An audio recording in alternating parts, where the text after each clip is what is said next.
Hi, friends. I'm Katie. And I'm Lauren. And welcome to Okay, But Did You Know? A podcast where we talk about the TV and media that we love with a friend who's never seen it before. Today, we're recapping and chatting about Bob's Burgers Season 1, Episode 11, Weekend at Mort's, and Episode 12, Lobsterfest. So, Season 1, Episode 11, Weekend at Mort's. Mort drives the Belchers to Mort's mortuary for the weekend. Louise tries to frighten Jean and babysitter Tina while Bob and Linda go out on a double date with Mort and an online mortician acquaintance. I loved this episode. This one was my kind of chaos. Yes, this is one of my favorite all-time episodes, hands down. All right, what'd you catch? I clocked the so now that I'm not skipping the intro anymore. So we have the Bass Drum Emporium, the only 24-hour drum store in town, which sounds like a terrible idea. Jean's probably happy. I'm sure. Although he's more of with his synthesizer, so I don't know, he needs a whole lot of percussion instruments.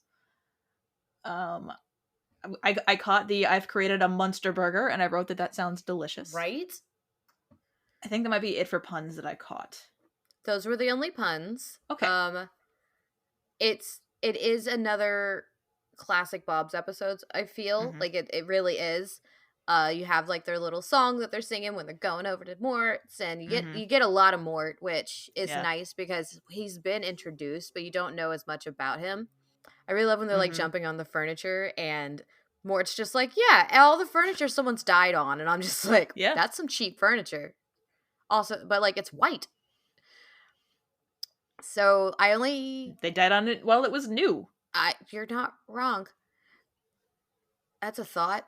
Okay, so I have 3 fun facts.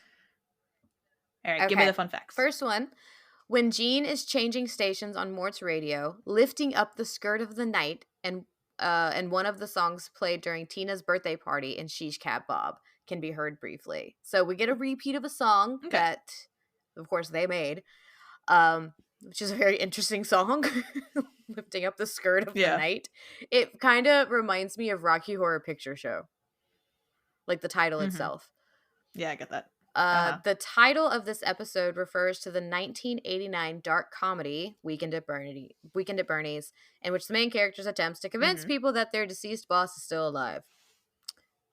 I've never seen Weekend at Bernie's. Me neither. There we go, movie night. And this is my favorite one. The mortician's dating website that Mort uses is called cremates.net. Oh, jeez. CRE-mates. I hate that. I love it. But also, I would double date with morticians. Like, that sounds like a blast. They seemed like a lot of fun, I will be honest.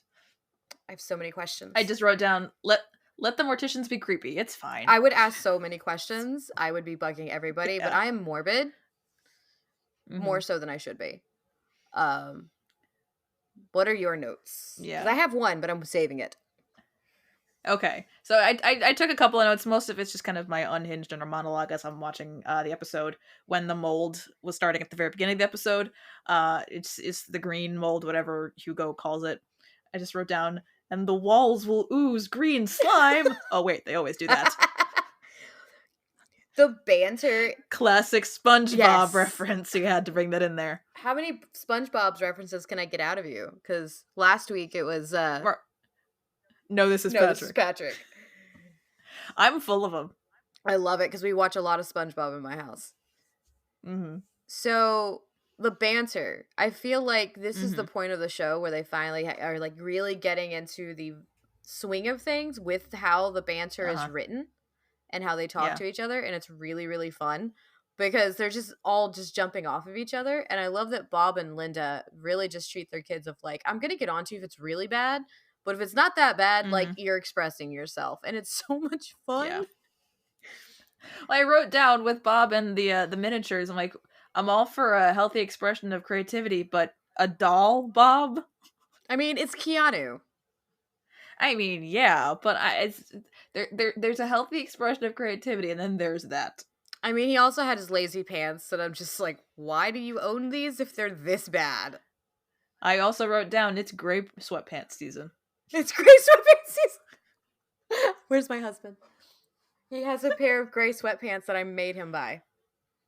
I have my pair of gray sweatpants that Emily's a big fan of. Like, but they're Yes. like, I need a in my picture. defense, Old Navy marketed them in my defense as unisex, so they're not men's gray sweatpants, but they are gray sweatpants. Okay, well, one, need a picture, and Okay. with permission. Two, Yes.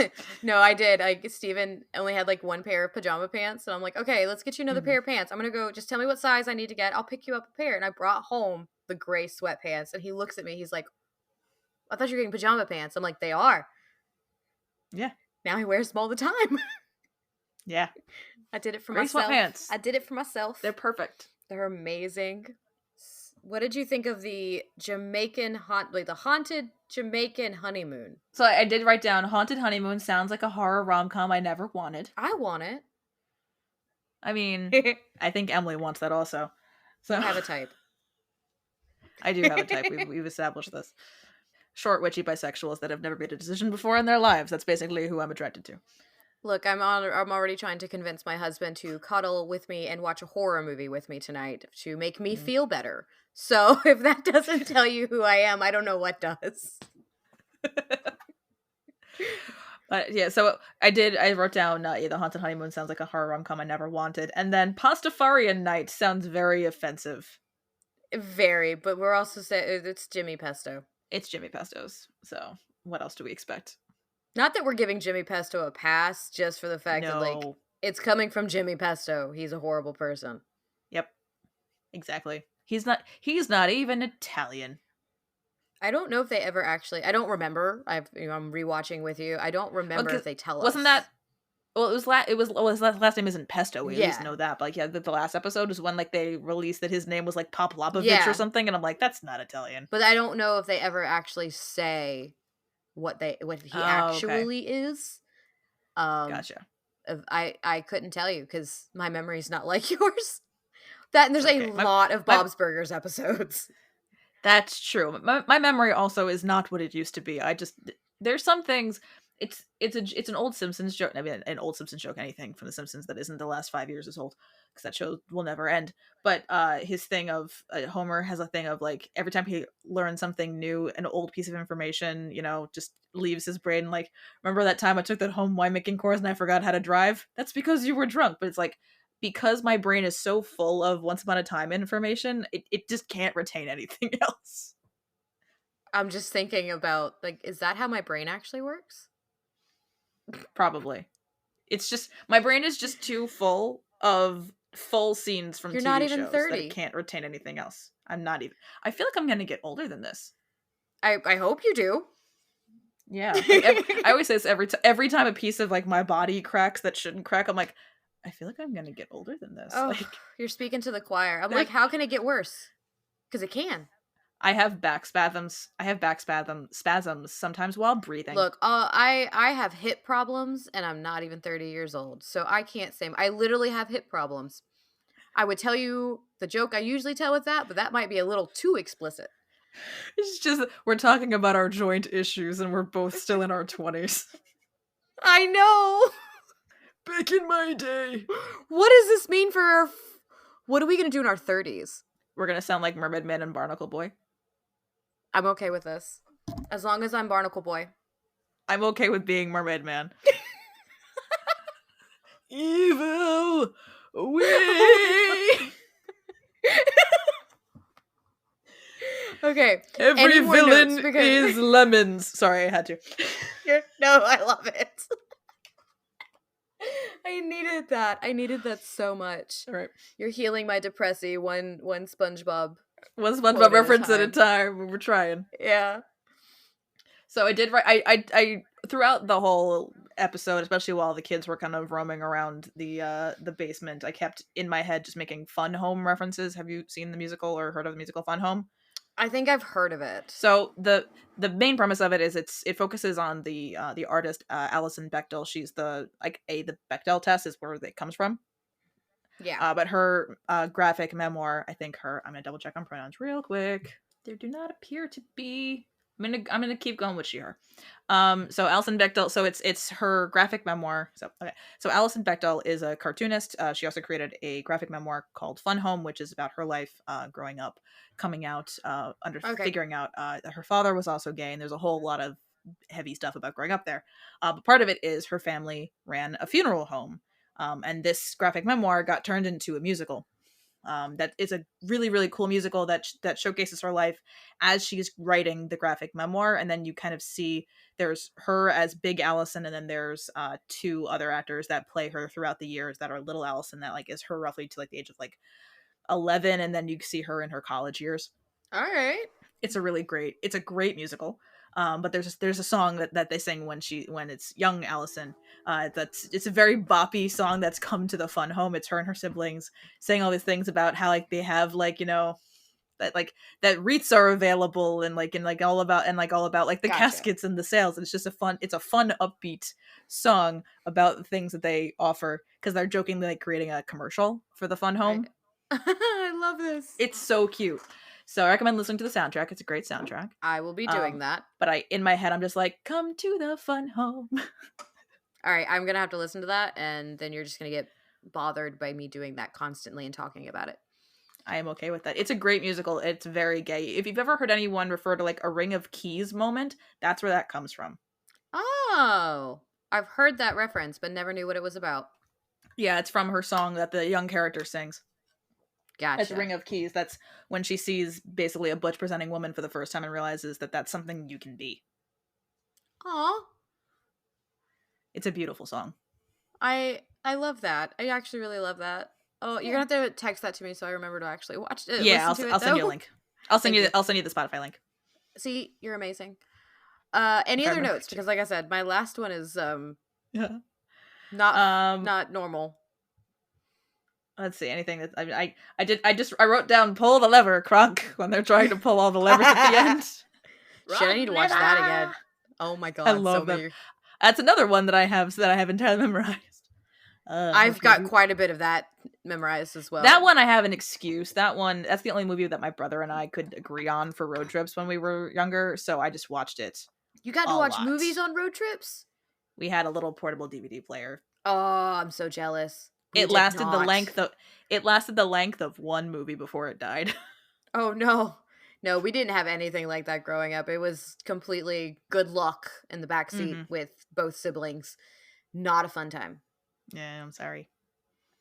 I eventually got an MP3 player though. Nice. So that helped. Yeah, other than pull the lever, Kronk, I have nothing else. So you have the lovely moment that drunk Bob is getting into the coffin and he's like, "Oh, this is really comfy." Coffins really are actually comfortable. I've laid in one for an extended amount of time in my life. Okay. Do I want to know why? Is this a Mythbusters situation? Innocent. No, it's completely innocent, I promise. So when I was in high school, the very, very, very small town I lived in, like, I mean, I'm talking one stoplight small, smaller than the town I live in now, and I live in small town. The fire department had their own haunted house every year, and I was a volunteer, and it reached the point that I was not allowed to actually lead people through anymore because I got injured. A guy got really scared. I've been the same height since 16, so it's still this same size, just slightly smaller because I've had 2 kids now. Yeah. So skinny, small Katie. And a guy slammed. It was in like an old elementary school, but you know how the like bricks are on a lot of elementaries, like not elementary schools, but a lot of schools, like their lunchrooms. Those are like cinder blocks. Yeah, a guy shoved me into one of those. Oh. And I got knocked cold. I woke up in the back of an ambulance. So after that, they were like, let's move Katie to scaring. And I was the perfect size for the coffin. So I was like, let me just get in. I spent my evenings in high school for like a whole 2 seasons in a coffin. It was comfy. And I scared the living crap out of kids. It was a lot of fun. But I've got a picture somewhere far in the depths of my Facebook of me in a coffin. I'll probably send it to you. But yeah, they are actually pretty comfortable. Okay. Good to know. Your reaction was wonderful. Because the first reason why I want to do this, my thought is like, is the MythBusters episode where like they like test like how long you can be buried alive for before you would suffocate. No, I didn't do that. I'm good. That's like the first thing that came to mind. Okay. That's fair, right? I was being scary. Yeah. As scary as a 5-foot girl can be. That's good. Well, that's good though. That's all I have on Weekend at Mort, so I really want to know your score. Yeah. Like I said, this one was my brand of chaos. So I gave this one an 8 for plot. I thought like the whole like, this was a very like point A, point B, point C kind of plot. We had a good one. It was entertaining. Same with character. I gave it a 9 because there's a lot here, especially with Bob kind of like getting to really relax kind of for the first time in seemingly a very, very long time. And then you kind of see all of the repercussions of all that going on. And then I gave it a 10 for personal because I really enjoyed it. So I gave this one a 27 out of 30. I love that because this is one of my favorite episodes. I never skip this episode. Glad. I don't really skip episodes unless my kids are around in the early seasons. Yeah. But this got a 29 for me. Ooh. We almost had a 30, but like it's still not like 30. I love this episode, but it's still not a 30. So it's 10 plot, 10 character, and 9 for personal. Because like you said, there's some weird Jimmy Pesto offensive stuff that I'm like, I could do without that. I can do without that. But apart from that, like this is another one of those classic Bob's episodes, just pure fucking chaos, which is always a fun time. Pull the lever, crunk. Sorry. All right, so episode 12, Lobsterfest. The town shuns Bob after he feeds a crowd from the Lobsterfest that was closed by a storm. Let's start with puns. Oh. It's funny. Yeah. I was gonna say, it's funny that that we have the Lobsterfest. I just came back from Maine. I think that I was watching this while you were in Maine. Okay. I was like, this is great timing on my part. Which is also what leads me to believe that I know people tend to say New Jersey, which would make sense, but a Lobsterfest would make more sense if this were in a New England boardwalk. As would Wharf. Like, I do understand, like, it mostly reads as New Jersey, but, like, there are some things that I'm like, I'm wondering if this is more meant to be, like, New Englandy. Because this to me would read more Massachusetts, but that's a me fair thing. There is an episode that I am double checking. Nope, it's not that one. All right, there will eventually be an episode that I am trying to remember when it is. I want to say probably season 3 because I don't see it in season 2. Where we get to see a map of the United States and kind of see where they live, but it's so far out, it's still kind of guessing if that makes sense. Okay. But I'm really excited because that's a fun thing that people usually try to like pinpoint. For the puns, did you catch those? Okay, so I caught Magnum GI colonoscopies. That's Magnum PI. Yep, that sure is. But Linda loves her Tom Selleck. That she does. Let's see. I definitely caught a couple of the burgers. They were hard because some of them, like, he was like standing in front of the board for a couple of them. I caught the neither fish nor fowl burger. Let's see. This was my favorite. 1 fish, 2 fish, red fish hamburger. Clever. I think that might be it. For the other one that I have is something's not fishy burger, 100% beef. Okay, so I want we have Larry Murphy come back as Teddy and Gretchen in this one.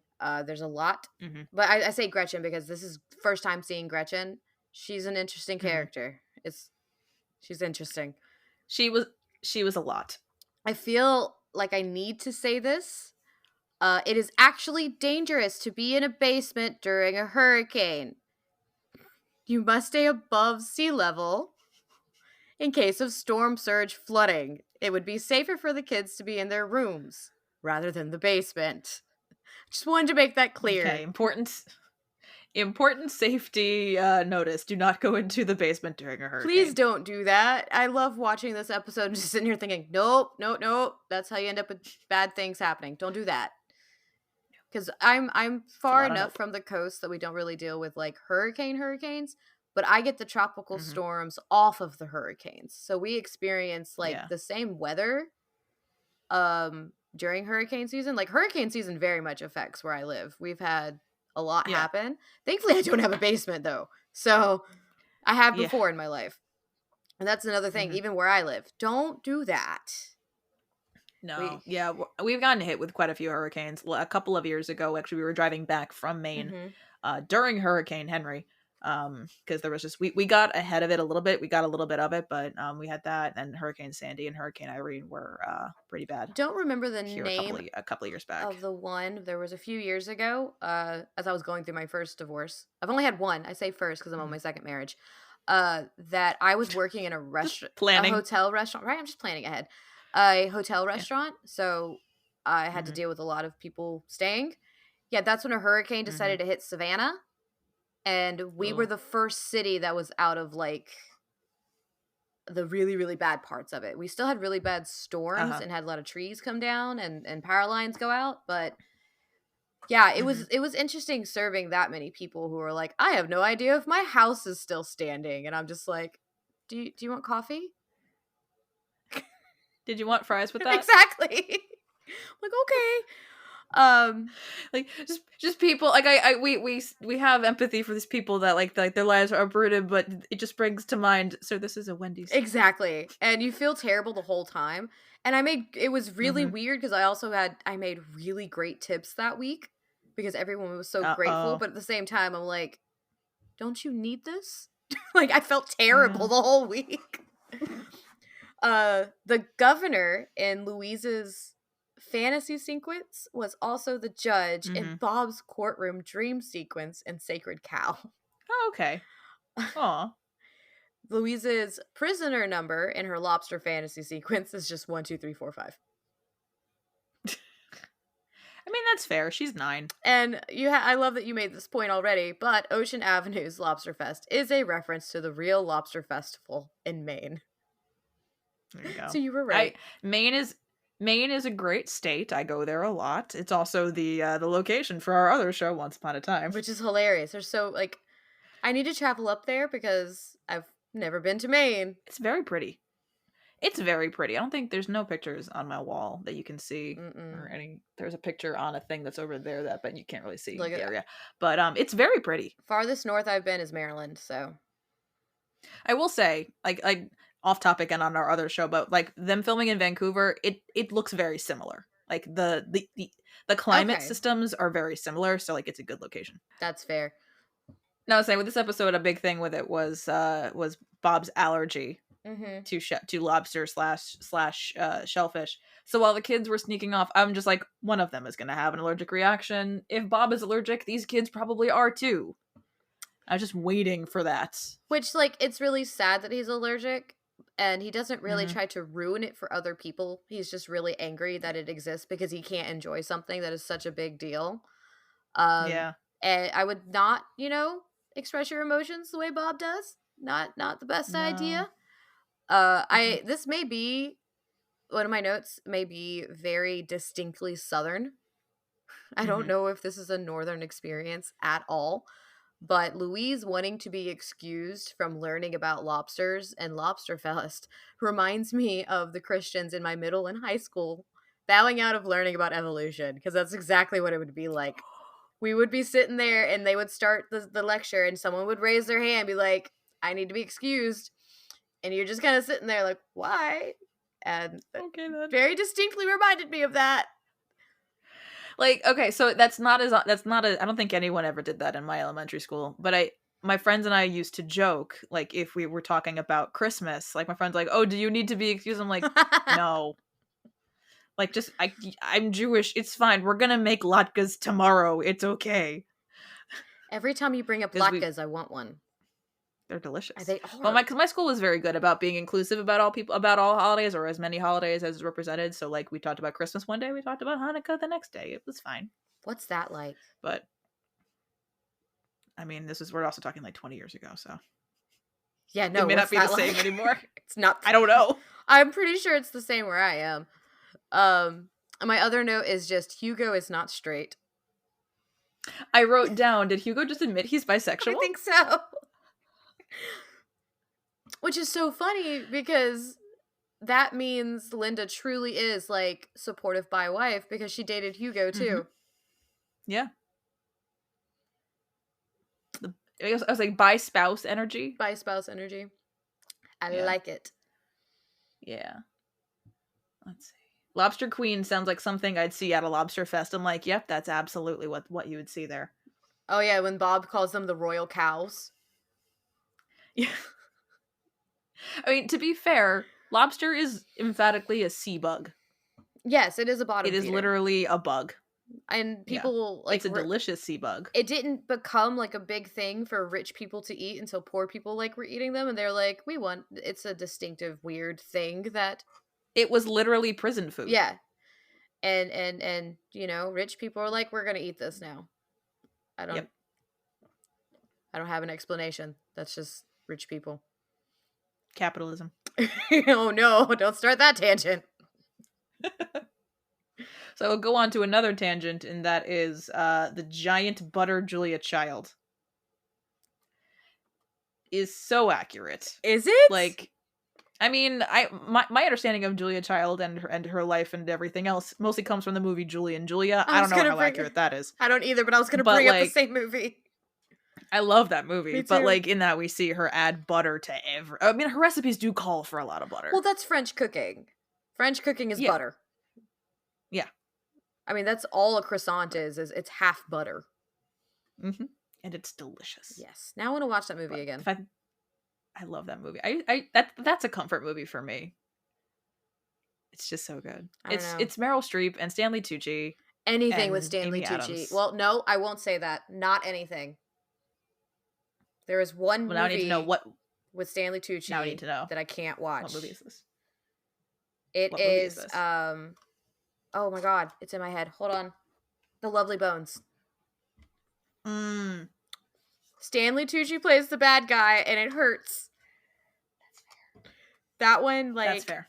Stanley Tucci is an amazing actor. I love everything he's done except that movie. It's a good movie. It's entertaining. But not in a good way. Okay. I love that I'm saying all this and I'm like, I need to watch a horror movie to make myself feel better. And I'm like, Lovely Bones is where I draw the line. I can't have Stanley Tucci as the bad guy. I need Stanley Tucci and the guy that was in the Kingsman movies to do something together as brothers. Mark Strong and Stanley Tucci. Mark Strong. Okay, wait, hang on. Oh, yeah. I need them like as brothers in a movie already. Like, why has this not happened yet? Mm-hmm. They're like doppelgangers.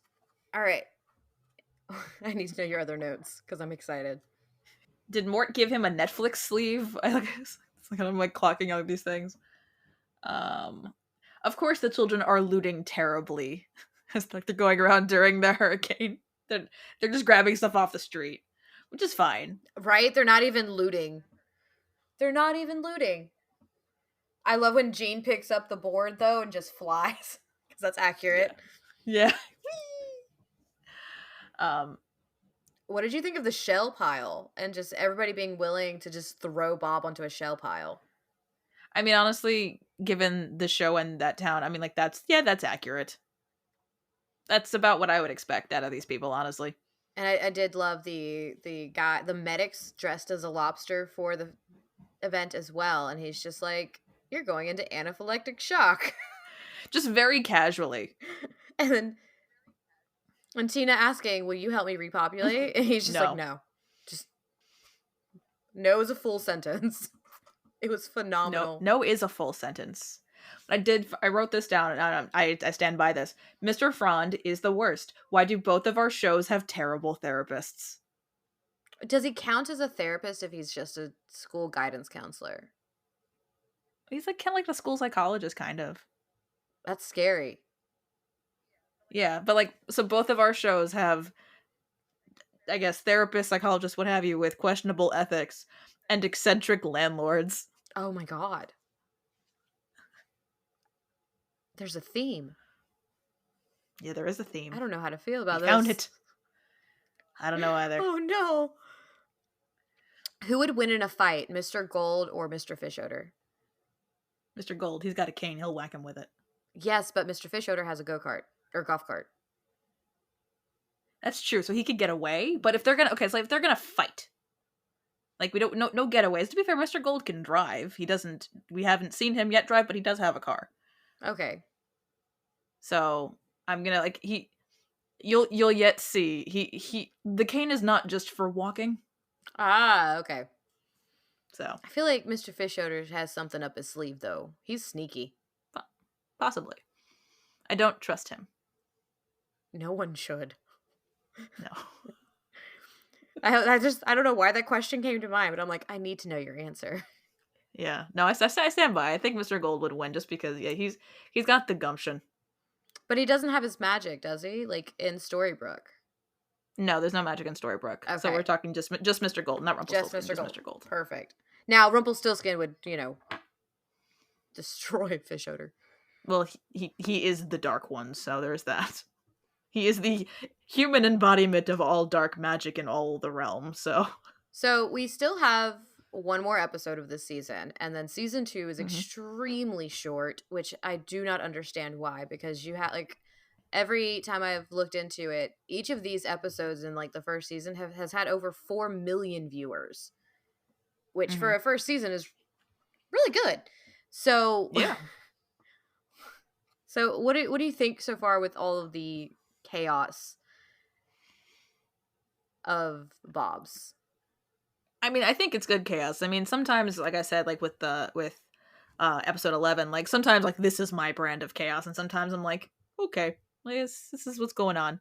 I think it's good chaos. It's good light viewing. You don't really need to pay too close attention to it. If you want to catch the puns and everything we're catching, then you gotta kind of sit and watch it. But I think for just a feel good show that's just kind of mostly vibes, I think it's good chaos. Makes sense why so many people like myself just turn this on. Oh, absolutely. For comfort. Yeah. No, absolutely. Because you don't necessarily need to pay attention to it, even if you've never seen it before. It's just kind of it's good chaos. If you're looking up, you're gonna find something entertaining, and you're gonna laugh through a lot of this because, I said, the banter is top tier. That's all I have.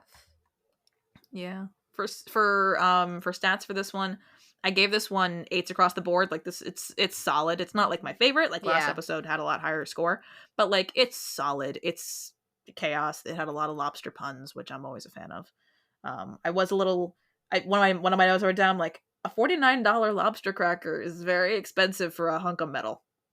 Yeah, it is. That should not be $50. No, it should not. But generally it got a 24 out of 30. Generally it's a solid episode. We haven't had anything under a good 22, I think, across the board. I don't think I've seen anything below that. Yeah, let me I've given some 21s and some 20 and a 20. Okay, that's fair. Maybe I was wrong. Maybe on my end then. Yeah, possibly on your end. Yeah, because our notes are separate for anyone that's listening. We have our own spreadsheets. On Bob's Burgers, my lowest is a 21. So yeah. Okay. Yeah, I gave Sacred Cow and Sexy Dance Fighting 21s, and I gave Bed and Breakfast a 20. I gave Spaghetti Western was my 21. Okay. And my next lowest from there are 24s, so which is Sexy Dance I have a couple Fighting. of 23s. Yeah. So for Lobsterfest, that's another just pretty much it's a Bob episode. It's nothing different all that much. It's the same chaos. It's Bob being Bob. So I gave 8 for character. Gretchen's an interesting character. I wrote down, wow, Gretchen is the worst. Gretchen is the worst, and we have not seen the last of her. Personal and plot, I both gave 9. So I have a total of 26 for this one, which I don't think is bad. It's a pretty good Bob's episode. It introduces us to Lobsterfest, because I don't think this is the last time we see Lobsterfest. Okay. So that's what's so interesting about Bob's Burgers is we talked about continuity within Once Upon a Time. The continuity is very different within Bob's Burgers because we see a birthday here and there, not a ton of birthdays. I mean, it's 13 seasons so far. Yeah. But there, like I said, there's these little things you're going to see Lobsterfest again. You're going to see stuff with Mort again. Like there's just certain things, and like Mhm. Frond and some of Yeah. the things that he has done, I think it's spoken about again later on of like, hey, you can't do that. So Mhm. it's reoccurring in a very interesting way. And I don't understand why cartoons do this, but I know that most of the adult cartoons I've watched, they don't really use the same stuff. Mhm. Like it's never a continuation, but Bob's Yeah. does. It's Okay. like the crawl space. Yeah. You eventually see the crawl space again. Okay. So like it's things like that. I don't know how to explain it Mhm. because it's not your average cartoon thing. Yeah. Well, I would say like with The Simpsons in the very first season, they had a different cat. Okay. And that does hold over. Like that holds over like that Snowball, the original cat, dies on Christmas Eve. That's something that happens in that very first season, Mhm. and then so it's a white cat, and then every other time we see their cat after that, it's Snowball 2, who is a black cat. Okay. So that happened at the very beginning, but again, The Simpsons has been on 35 It's older than years, me. something along those Yeah. lines. Simpsons older than me. It's it's it's been around for a long time, so like they can't keep doing that, but like stuff like that, and they do like I know the first 10 seasons fairly well of that show. Beyond that, I couldn't tell you if I've seen anything more than once. But like they do like refer back to old things, like just like as a joke kind of thing. But like it's always like they reference something that happened in a previous episode. Okay. I So don't they every once in, I don't know if they still do that though, because they've been on the air for 35 years. It's a lot of plot points I to keep wasn't track of. allowed to watch The Simpsons growing up. So all I know of The I Simpsons, don't know why I was. well, my husband still watches like when new episodes come out. I just, sit back and enjoy the show because I have no idea what the hell's going on. But I still watch when he watches. Can't tell you what's happened in any of the episodes. Can't tell you. Yeah, I think I was watching like the newer stuff. Like I think maybe when they came back, maybe like Mhm. post COVID. But I want to say like past season, like I would say maybe past season 13. I don't watch it as consistently. I do always every year try and watch all of the Tree Houses of Horror I do episodes like those. Steven has showed me those because and I do like those. they're They're they're very just fun. fun. Yeah. I still do like, I guess you could call them rewatches of like American Dad, Family Guy. Steven tried showing me the Cleveland show. I don't even know if I finished, in all honesty. But No, I used to watch that. I don't know. I can't anymore. yeah, I can't. But I will watch like Family Guy on American Dad, and then Rick and Morty gets turned on sometimes. Hmm. Not as much. Rick and Morty is Rick and Morty and Solar Opposites Mm. are going through some changes. We have been watching the new season of Hmm. Solar Opposites though. And the way they Ooh. changed one of the characters' voices due to just another person being a bad person Ah. has been interesting. You probably have no idea what I'm talking about. No, I know because they've. I mean, about the exact actor, I have no idea. Uh, But almost every is it Dan adult Harmon? animated show. Oh, was it Dan Harmon? No. Who was it? No. I was like, 'cause I feel like at this point, almost every adult animated show has had to change actors for one reason or You're another. very The right. Simpsons now they've recast all of their characters of color because almost all of them were played by Hank Azaria. So it is either Dan Harmon or Justin Roiland. I can't remember which one, but whichever one voices Gotcha, Rick and Corvo. With Corvo, gotcha. it's alien, so they literally shot him in the throat, and they have a voice changing Ray, and now he speaks in a British accent Uh, with another voice actor. hmm. Okay. Yeah, The Simpsons they just changed their actors because almost all of their characters of color were played by Hank Azaria or Harry Shearer, Mm-hmm. I think Steven told me who are about that. not men of color. So like Dr. Hibbert sounds different now, Carl sounds different now. They just kind of just recast and kind of ignored. But I don't Gotcha. watch the shows often anymore, so Oh wow, they're still producing. Oh, it's Justin Roiland. Okay, not Dan Harmon. Because the question right now is if Rick and Morty season 7 okay. is going to happen, and it is confirmed and in production. Okay. So they're continuing both shows. Like I said, they pretty much they did the same thing they did with Jimmy Pesto. Mm-hmm. They got rid of Jay Johnston. They got rid of Justin Roiland in these shows. It's just weird because he's also the creator. Oh, okay. So I'm not sure how that works. Yeah, he created Rick and Morty Mhm. and helped create Solar Opposites. So I have no idea how any of this works, but I don't work in that industry. So Yep. We I'm just not talk meant to about it. understand. Exactly. Thank you all for listening. Join us next time when we discuss Once Upon a Time, episode 107, The Heart is a Lonely Hunter. Don't forget to like, rate, and follow the podcast wherever you listen so you can be notified every time we publish a new episode. And follow us at OBDYK_pod on Instagram and TikTok. This has been an episode of Okay, But Did You Know? A TV and media podcast. It was hosted by Katie and Lauren and edited by Katie.